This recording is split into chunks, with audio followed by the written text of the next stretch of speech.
Kia ora, I'm David Chaston with 90 at 9, brought to you by interest.co.nz. This week get everything you need to know in 90 seconds at 9 o'clock. With news, inflation is hard to beat and the US Fed is unsure it has done enough yet. First up today, the US Fed raised its benchmark interest rate by 25 basis points to 5.5%, in line with market expectations. It was a unanimous decision, and that takes it to their highest level since January 2001. At this level, it matches the RBNZ OCR.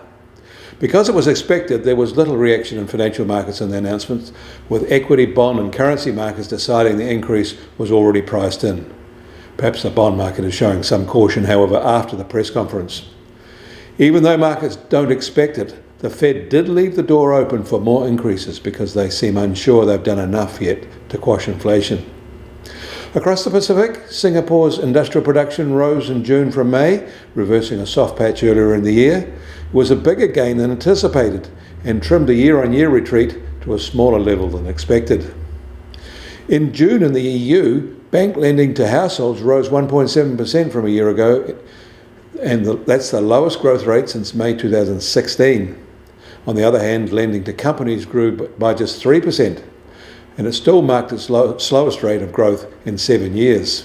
And even these levels may be hard to sustain. An EC Bank survey showed that loan demand is falling sharply now as the ECB tightening bites harder.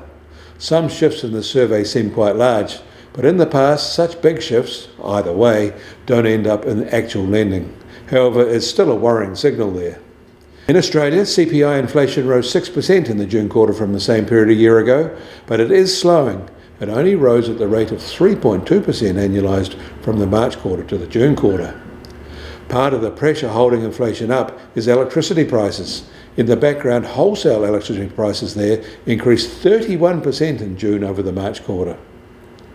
The US Treasury 10-year yield will start today at 3.85% and down 6 basis points from this time yesterday.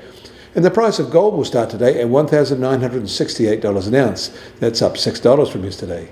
And oil prices are down 50 US cents and just under $79 a barrel in the US, while international Brent price is now $82.50 a barrel. And the Kiwi dollar starts today unchanged at just on 62.2 US cents. Against the Aussie, we're slightly firmer at 91.9 Australian cents. Against the euro, we're down nearly half a cent at 56 euro cents. But that all means our trade winner index is held at 69.9. Get more news affecting the economy in New Zealand from interest.co.nz. Kia ora, I'm David Chaston, and